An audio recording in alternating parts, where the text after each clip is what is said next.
Hey guys, and welcome back to my channel. So today I have a makeup tutorial, and today's is actually a skin-based tutorial. I have not done a skin tutorial in the longest, so I decided to do one today, and this one is focused for the summer, especially those with an oilier skin type, but if you have normal skin too, this will work. It's just super long lasting and it still gives you that glow. Even though it's long lasting, we don't lose that gorgeous summer glow. So if you want to see how I go from this to this, then just keep on watching.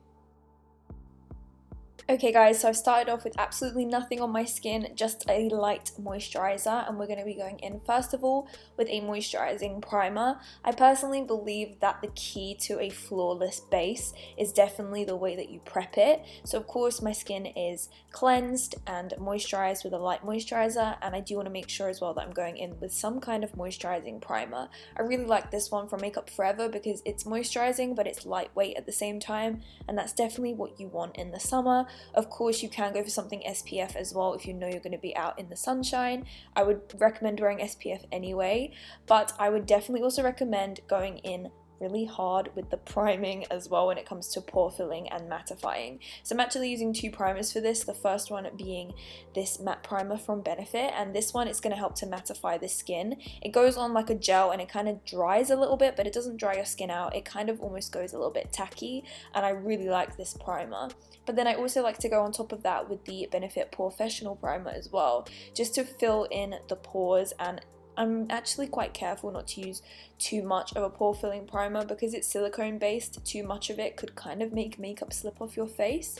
So I like to make sure that I apply this mattifying one all over, let it dry, and then I go in with a little bit of a pore filling primer. I'm also actually quite careful with the areas that I put this in. I like to focus this on my forehead, on my nose, and also on my cheeks because those are the main areas where I tend to get open pores and I need a little bit of smoothing. I don't want to apply this in, I guess, all over my skin. I like to be very specific when it comes to pore filling primer.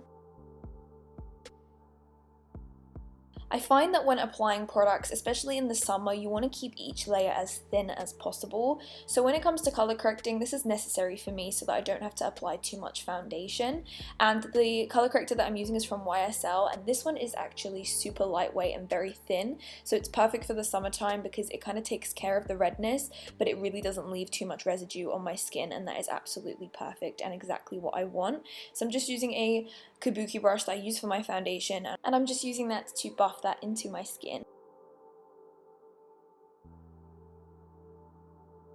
So once my redness is taken care of, I really want to make sure that my skin stays matte, and one of the best techniques that I know of is to apply a small amount of powder, not too much. I know it doesn't look small, but using a wet sponge and pressing this onto my skin before I apply my foundation. I did a video on this quite a while ago, but I went too much with the powder and it looked really dry. But I do this sometimes, especially if I know I'm going to be in heat or if I'm going to be wearing my makeup for a long time, and a small amount of translucent powder underneath your foundation goes a really long way and it really helps. So once I've applied some powder onto my skin, only on the areas where I feel like it's going to get oily, I'm going in with one of my Holy Grail foundations, and this is the Fenty Beauty foundation. I really like it. I stopped using it for a while because I thought it was breaking me out, but it turns out that it wasn't.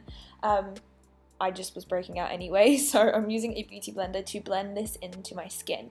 The reason why I'm using a beauty blender is because, like I said, especially when you know you're going to be in heat, the less product you use the better, and a beauty blender helps to pick up all of the excess product. So I'm applying this foundation, which has great coverage anyway, but allowing the beauty blender to pick up all of the excess product so that technically there isn't a lot of product on my skin. So I'm just dotting the product all over my skin, and as you can see, as I'm bouncing it onto my skin, you can actually still see my skin coming through, and that is exactly what I want. I want to blend in that foundation so that my skin looks as even as possible, and if I can still see little bits coming through, I can go in with a little bit of a concealer. This is the Urban Decay All Nighter Concealer, which, as you guys know, is a really long lasting concealer. And I can just dot this only on the areas that we need it, because if I'm just piling on too much foundation all over my skin, it's more likely that it's going to look cakey, and when I get warm or if I start to sweat or anything like that, it's going to melt off my skin. But if we're keeping the amount of product we're applying on our skin quite minimal, then it means that it's less likely to look super cakey and almost like it just won't be as easy for it to melt off your skin, basically. So I like to make sure that my under eyes still look nice and bright, because I find that this makes you look super flawless. So I do like to make sure that I use long-lasting concealers. So the ones I'm using are from Laura Mercier and Urban Decay, and they're both known to be really long-lasting. So I'm mixing those together and using my beauty blender to blend that in on my under eye area. And I really like a nice bright under eye, and that doesn't change just because I may not be wearing as much foundation as I would be if it wasn't as warm. I still feel like you can get that same effect by applying concealer under the eyes. You just want to make sure that you're setting it correctly. So the way that I like to make sure that my under eyes are set correctly is making sure that, of course, it's all blended in correctly with the beauty blender, but then going in afterwards and using my fingers to blend it out and pick up any excess product and make sure there are no lines before I set it. I'm going in with this pressed powder to first of all just really ensure that that under eye area is set. You can go ahead and bake your under eyes, but personally for me, I find that this accentuates my lines a lot, so I like to try and avoid to do this. I only like to bake other areas of my face when it's warm. I prefer to leave my under eyes just because mine can get quite dry, but you can do this if it helps. I'm going in with that same RCMA powder and just using this on the areas where I get oily only. I don't want to apply this all over my face. I'm just using it, as you can see, I've got oily skin, so it gets oily in many places, but I like to focus this mainly on my forehead, my cheeks, my nose, and that's pretty much it. I think I go, oh, my chin as well. I mean, my chin's not the oiliest, but it can do. And I'm going to leave it there for 5 minutes and dust all of the excess powder away. This is just going to lock in all of the hard work that we've just done. Only thing I've got to say though, if you have dry skin, don't do this. If you do this, your skin is going to look dry, especially with all the other steps that we took. That's why this routine definitely is more suited for an oily to normal skin type. So be aware if you get any dry skin to maybe not do this. So now that my skin is all matte and I know it's going to last a really long time, I want to make sure that I give that glow to my skin. So I'm using a mineralized skin finish from MAC to bronze my skin, and this is really nice because it's not totally matte, it's not shiny, but it's not matte at the same time, so it's actually super skin-like, and this color is really nice and bronzy. So I used it in all the areas to kind of slim my face and give it some shape, and then I'm going on top with some Pixi Glow Mist to give some glow into my skin, but for it not actually to affect the longevity of that it's gonna last. So I'm just gonna go and apply my eyebrows and my lip color. I'll leave a tutorial for my eyebrows right up in the eye now and also down below, and I'm just using a blush from Benefit and using this on the apples of my cheeks just to give it a little bit of color.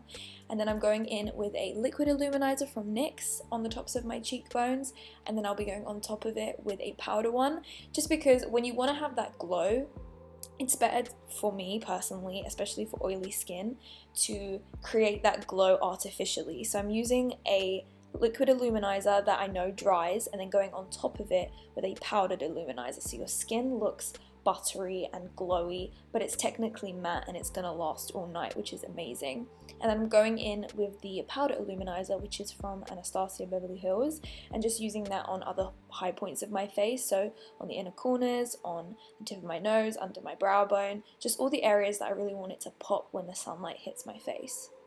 So guys, that is basically the end of this tutorial. I just want to lock everything in using some De-Slick spray from Urban Decay. This is an oil control one. You can use an all-nighter one, any setting spray that works for you. Just go in ahead and lock it all in, and that is the end of this skin tutorial. I hope you enjoyed and that you found it informative. If you did, then please give this video a thumbs up so I know that you want to see more skin tutorials. I love you all so much. Thank you all for the constant support. Be sure to subscribe if you haven't already and click the bell. And that's all from me. I'll catch you guys next time. Bye!